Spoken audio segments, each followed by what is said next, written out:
Nidoking is an absolute dominant force in terms of Gen 1, gives a true monster's appearance when it comes to a Pokemon. But will Nidoking back itself up in being this monster from Generation 1, or will be betrayed as another purple dinosaur we all grew up and loved? Well, this is where we're going to find out. This is definitely a run I am super excited for, as Nidoking is an extremely versatile Pokemon. Its stats are pretty well dispersed in terms of its attack and its defense, to be honest. 92 physical attack, 85 special. Its defense, 77 physical, 75 special, and it's got some pretty solid speed sitting there at 85. But what truly has me excited about this Pokemon is its move pool. Holy cow. Look at those TMs it can learn. It's just so diverse, and it makes you laugh too at the same time. Because, like, this is a ground dinosaur looking Pokemon, and it can learn Surf or Thunderbolt. Now, I'm not going to complain about it learning those two moves, but it does have you wondering what was going on in Game Freak in terms of giving this guy these moves. Like, Surf is a super effective move against it. Thunderbolt can't even hit it. We'll take it though. Now, Nidoking's starting moveset also has me super excited because it's going to make it easy in the start of the game here. We only have to take on 2 trainers before we see Brock, and that's the first trainer at the forest and the last trainer that is mandatory at the forest. Double Kick's going to be huge for Brock, and Peck's going to be pretty big for a lot of other things. So, let's get right into it, and let's go right to the Brock fight. Now, this is probably the first time we don't need to use struggle or rely on a bit of luck when it comes to Brock. We are actually able to beat him with a super effective move. Double Kick is going to come in huge for us early here, and King James decides to show how good it is at kickboxing and sends Brock's rock-hard Pokemon to the moon and allows us to get our first gym badge on our first attempt. We love to see an early start like this. Now, nothing interesting happens in Mount Moon, but outside of it, I do teach Nidoking another kicking move, Mega Kick. It's 120 base power, but not so good of accuracy. I also teach Rock Tomb before the rival fight. I believe this is going to help us out a lot when it comes to the Pidgeotto. And, well, it does. Pidgeotto is a 2-shot thanks to it. But, unfortunately, it is able to get a sand attack off before we're able to take it out, which ultimately causes a bit of our demise here, as we miss not one, but multiple attacks versus Squirtle, and a few water guns is all it needed to take us down, and unfortunately, Nidoking's win streak comes to an end. Well, the second time around goes a lot better though. Instead of sand attack, it's a gust, and we take that like a champ, and without any sand in our eyes, Nidoking is able to take down the rival Squirtle. It's able to take down the Abra and 2 Pecks because it's absolutely useless at this point. And then the Rattata takes a couple kicks to the sternum, and we're able to make it by the rival. Now, while on Nugget Bridge, I'm able to learn Thrash, and I decided to learn that over Mega Kick because of accuracy. It's a unique move at the end of the day because of how strong the attack is, but it does cause confusion after using it 2 or 3 turns. Now, we are able to pick up Secret Power here as well, which is absolutely huge for us, and it's going to be very vital versus Misty. Oh, Bill, next time you ask me to help you out with something, maybe delete your browser history. Finally get over the awkwardness of what I saw on Bill's computer. He comes out of his transporter, gives us the ticket for the SSN. I teach Nidoking Secret Power, and it's on to take on Misty for her second gym badge. And well, this one has me quite worried. Water and ground don't mix well, and Stab Water Pulse is definitely going to be scary. Staryu's first, and we are able to take it down in 1 Secret Power, but her ace Starmie is faster than us and takes us down in 2 Water Pulses. And well, after beating my head after a couple times trying it over and over, we take on the trainers and get ourselves to level 25, hitting that next damage rounding threshold, and hopefully it's able to pay off in the long run here for us. Staryu goes down again. Perfect. We are faster than Starmie with the new level. We live on 3 HP and get a beautiful critical hit and are able to take out Misty Starmie for the second badge. On the SSN, we head straight to the base floor, pick up the Hyper Potion from the trash can, and then we head to the 4th cabin where we take on the Sailor Trainer and then pick up the TM for rest. We head to the cafeteria next, picking up some important berries in Pecha, Cherry, and Chesto, and even grab a Great Ball to boot. Our second rival fight is next, and this goes off without a hitch. Well, if you don't count us missing our first Rock Tomb. But we are able to take down Pidgeotto and Kadabra in one shot with a Rock Tomb and Secret Power. War Turtle decides it just wants to use Withdraw, and we are able to knock it out with 3 Secret Powers. And then last comes out Raticate. And well, the rat gets a couple more kicks to the sternum, and we are able to take down the rival without any issues.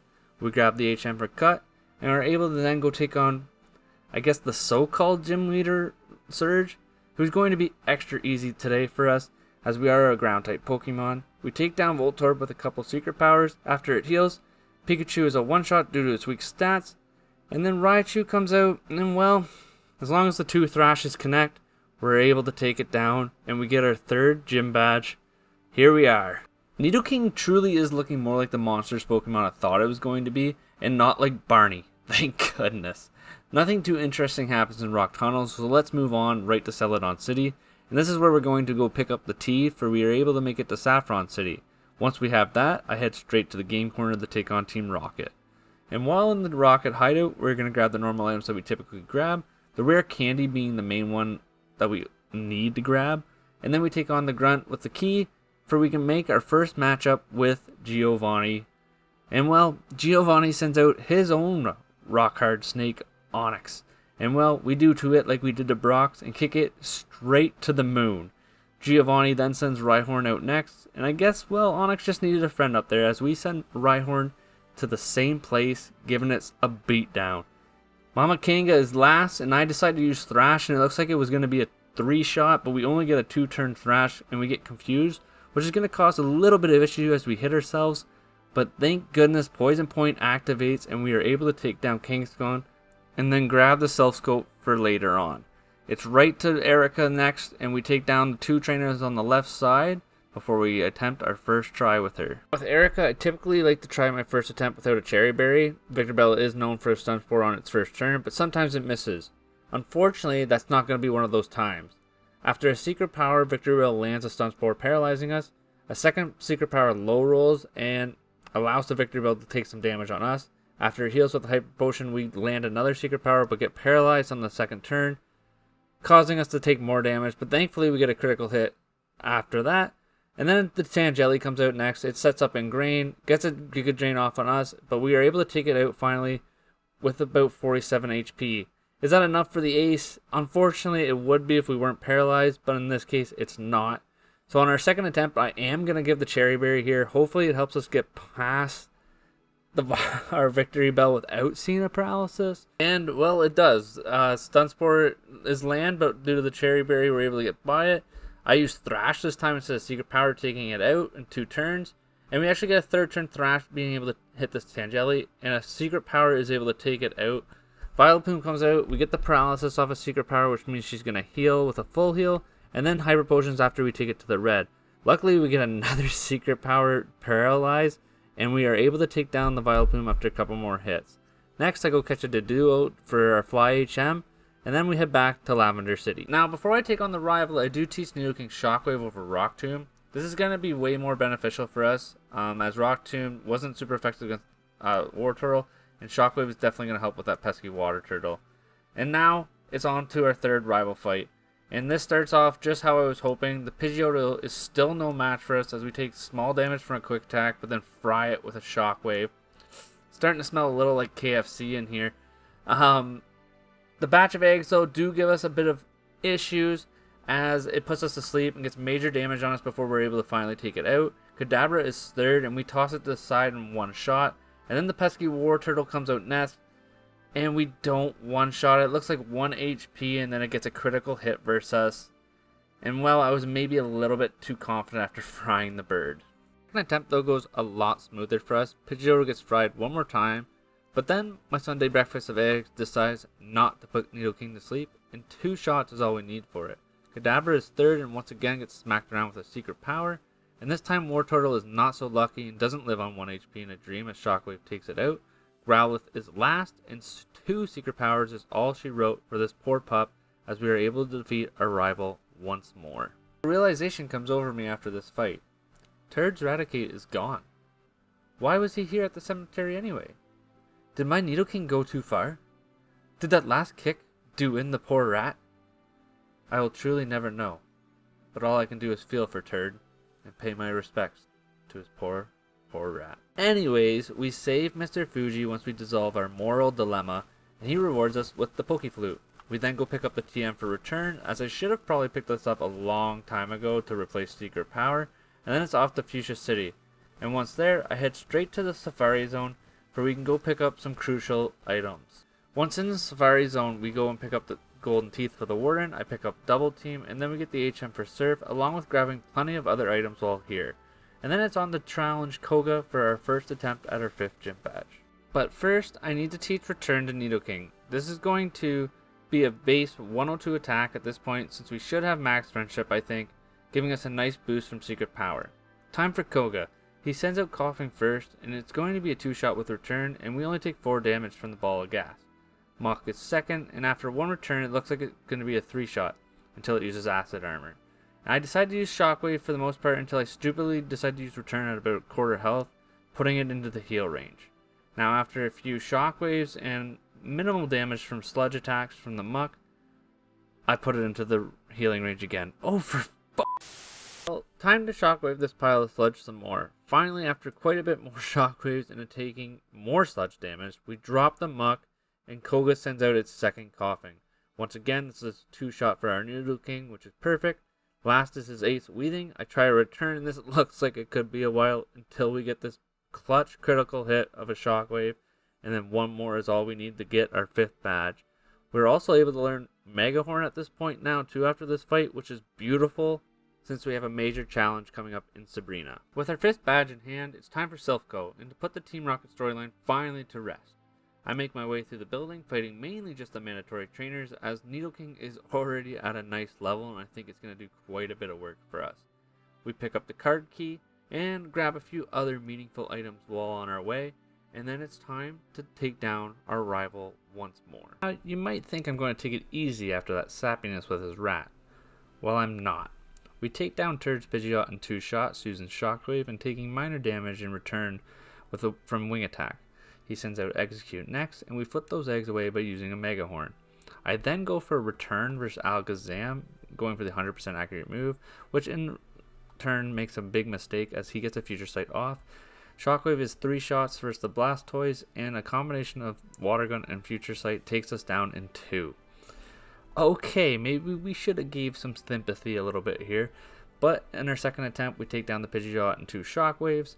It did lower our attack, but it is still enough to take down Execute with a Mega Horn and the Alakazam. Blastoise comes out, we now have full health, no worries about a Future Sight, we can take it down in 3 Shockwaves, but it did leave us just on 17 HP. Is that going to be enough versus the Growlithe? It is. We get a critical hit. Let's go on to Giovanni. Giovanni should be quick work as he starts with Nidorina. I try Shockwave, but it does less than I thought, but a Return next turn takes it out. Mama Kanga is out next, and I decided to try Return first, and it looks like it's about quarter damage. I then go for a double kick and put it into the red, while it just uses Rage, activating our Poison Point ability and taking itself out.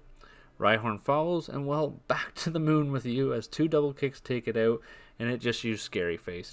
Easy. Nidoqueen is last, making a battle of the Nidos.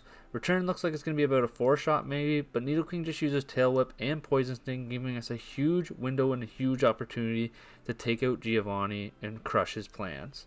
But the real challenge of Saffron is still to come. Sabrina. Now I see this going 2 ways, her destroying us or us destroying her.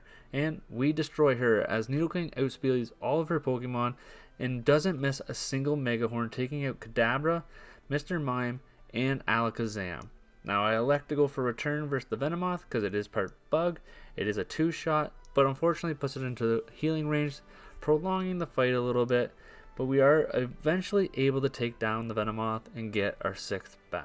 Off the Cinnabar Island, and once we get there, it's straight to the mansion, and all I do in there is pick up the TM for Blizzard, and then go grab the card key so we can take on Blaine, which I don't think should give us a bit of an issue, but maybe we'll see. And now I do take on the trainers leading up to Blaine, because I think it's about the same time as doing the questions anyways, so let's get that extra XP while we're here. Now, before we take Blaine on, I do give a calcium the Nidoking to boost its special attack, and then we run our exact same moveset that we had versus Sabrina. Blaine is going to lead with his Growlithe, and it is going to be a 2-shot with return. But our first return puts it into healing range, which means it's going to use a Hyper Potion, which honestly isn't a bad thing, because that means we might not see it versus Arcanine. Ponyta is going to be second, and I go for Double Kick for some reason, but thank goodness it missed a Fire Blast. We then take it out with a return. Ponyta's big brother Rapidash is third and takes 2 returns, and once again we are lucky that a Fire Blast missed. But Arcanine shows that our luck is out as it scorches us with a Fire Blast and gets the burn, taking us out. Now, I do teach Water Pulse for our second attempt. I thought about Surf, but didn't want to handcuff myself with an HM just yet. Growlithe and Ponyta are both going to go down to 1 Water Pulse each. Rapidash is unfortunately going to be a 2-shot, and we do have to take a Fire Blast from it. Arcanine is going to be last, and it is also a 2-shot again, but it once more burns us to a crisp. Cool. Let's try this again. I think we have the potential for this one, and for sure, everything goes exactly the same way. Growlithe and Ponyta are both 1-shots, while Rapidash goes down in 2 Water Pulses, but gets a Fire Blast off. Arcanine comes out last, and we takes a Water Pulse, but gets confused and then hits itself, allowing us to take it down and give us our 8th gym badge and making us 1 step closer to becoming champion. At last, the final gym is here. One more battle with Giovanni, but this time we have a water move for him. Rhyhorn is Nidoking's first victim with a Water Pulse, taking it down in 1 shot. The speedy Dugtrio is next, and we're able to take it down as well with a Water Pulse. Nidoking is third, but it is a 2-shot, and unfortunately it gets an Earthquake, taking us to half health before we take it out. In similar fashion, Nidoking comes out, and it's also a 2-shot, and its Earthquake, though, finishes us off. Well, looks like it's time to teach Surf over Water Pulse, and boy oh boy, what does 35 base power do? We are able to 1-shot everything that stands in front of us with Surf, taking down the Rhyhorn, the Dugtrio, the Nidoqueen, the Nidoking, and finally Giovanni's final Rhyhorn, giving us our 8th gym badge and allowing us to go and continue our journey to becoming champion, but not before the rival fight. And upon that rival fight, I teach Earthquake, giving us our first really good stab move. Now the Pidgeot comes out, it's a 2-shot with Shockwave. Unfortunate. We take a little damage there though, which is okay. Megahorn, Alakazam outspeeds us. Not good. Now before attempting that fight again, I realized I have yet to go get the HM for strength, so we go back to Fuchsia City, do that, and pick up the rare candy that's in the Warden's house, and then I head back for our second attempt. The Pidgeot is still a 2-shot with Shockwave. It just lowers our physical attack this time though, and the Alakazam is going to actually use Disable. I'll take it because we can now 1-shot it with Megahorn, but we can't use Shockwave versus the Blastoise. Okay, and it sets up the rain and then does massive damage with Water Gun. Okay, well, I go to Celadon then instead to get the coin case and pick up the TM for Thunderbolt. Thunderbolt doesn't 1-shot the Pidgeot, but it does just use Feather Dance. I'll take it. I finish it with Surf just in case Alakazam uses Disable. It does, so we still have Thunderbolt for the Blastoise. It's going to be a 2-shot. We're able to take it out. Beautiful. Big brain plays from the kid here. And then the Growlithe is next. 1 Earthquake's all we need for it. It goes down. Rhyhorn's the same thing. Actually, sorry, it's a 2-shot with Earthquake. I don't know why I didn't use Surf here. Go from big brain plays to little brain plays. And then a Megahorn doesn't take down the eggs. It lives on like 1 HP, but we're able to break through paralysis and take it out with an Earthquake. Here we come, Elite Four and 4 hours and 17 minutes of in-game time. But in no way are we out of the woods yet. Lorelei might be our hardest fight yet, and it shows right away with her Dewgong. Thunderbolt does not one-shot it, and while a Surf does massive damage, leaving us at about a quarter, she sends out Cloyster next, and I use Earthquake sillily, and it does not much damage, and it's able to take us out with a dive. Well, I have these rare candies, so let's use them. I get Nidoking all the way up to level 60, and then I equipped a Citrus Berry to give us a little extra health, hopefully. and let's see if this can help us in the long run. Well, it doesn't.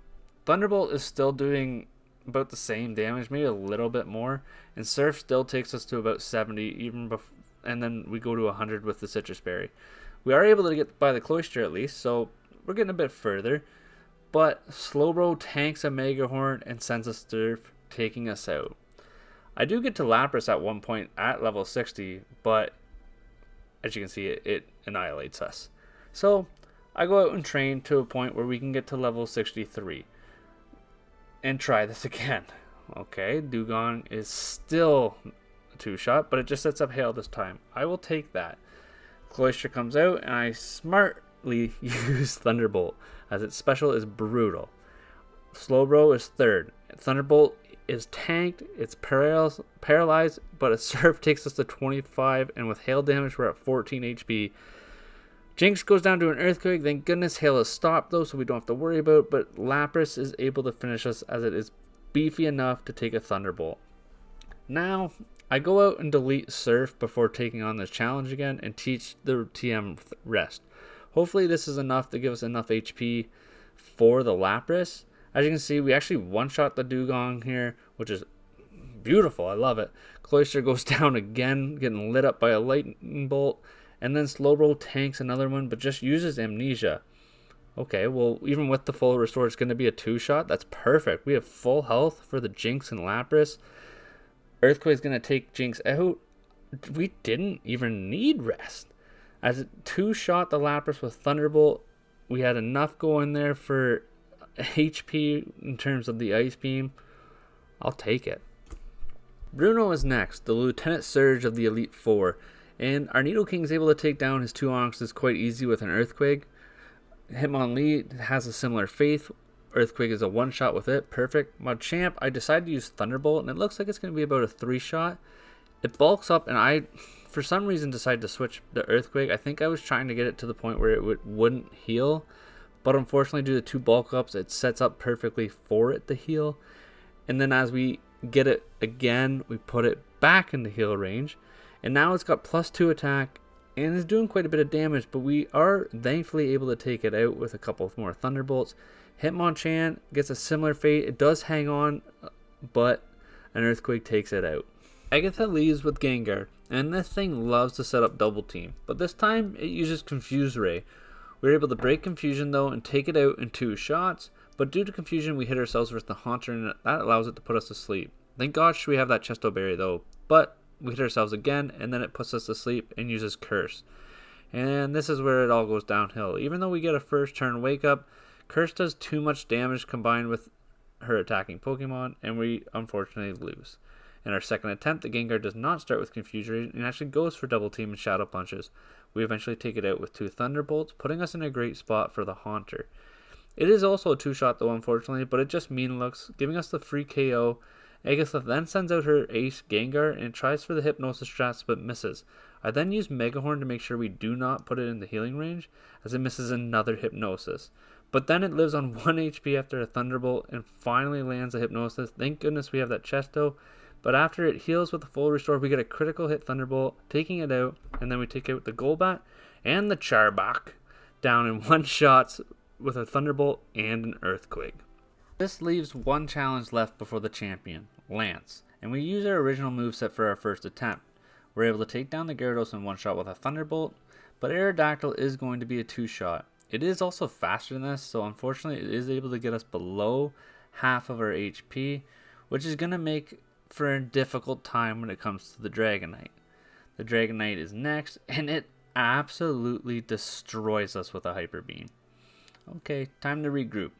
Well, I decided it's time to teach Blizzard over Rest. We have yet to use Rest anyways, and we no longer have the Chesto, so let's give it a shot.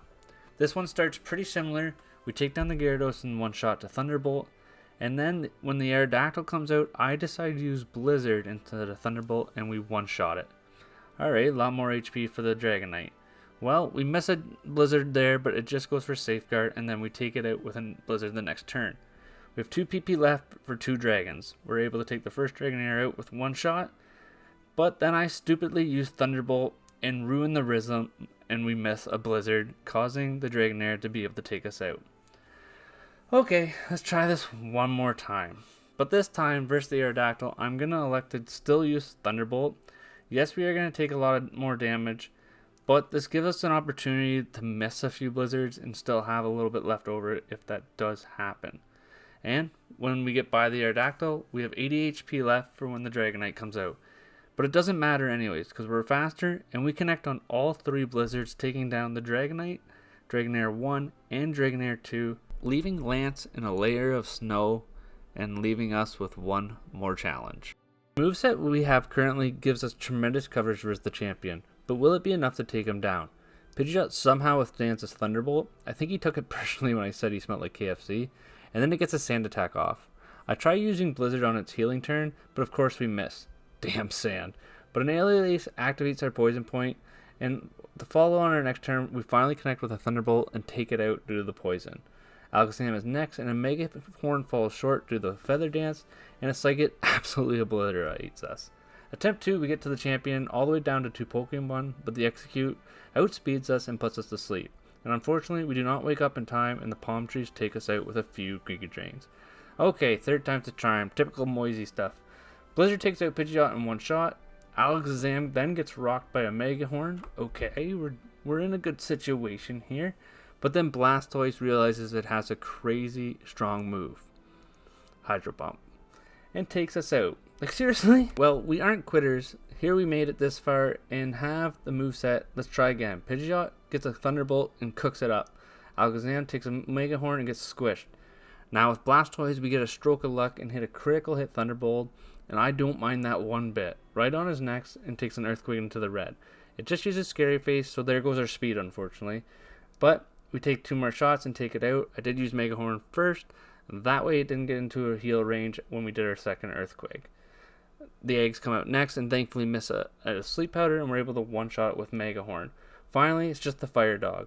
It does take an Earthquake, but it doesn't have enough to finish us. One more Earthquake is all we need, and there it is. Nidoking has become champion of the Kanto region. Now, that's what I'm talking about. This Pokemon was so much fun to run. It's got so much diversity in just its move pool. It's got a lot of power behind it as well. And it truly shows that as we finish this game at 5 hours and 5 minutes, putting it probably in second to just Clefable in my opinion. And that's just because Clefable actually beat the game, I think, at a lower level than what we had with Nidoking. But if you want a fun run, this is definitely the Pokemon to give a try. It was beyond fun. I don't think at any point I really had true frustration for this. And you know what? Let's see how good Nidoking matches up versus it in the next one. If you guys have truly enjoyed these videos, though, please hit that like button. If you're really liking them, please hit the subscribe button. Until next time, have a good one.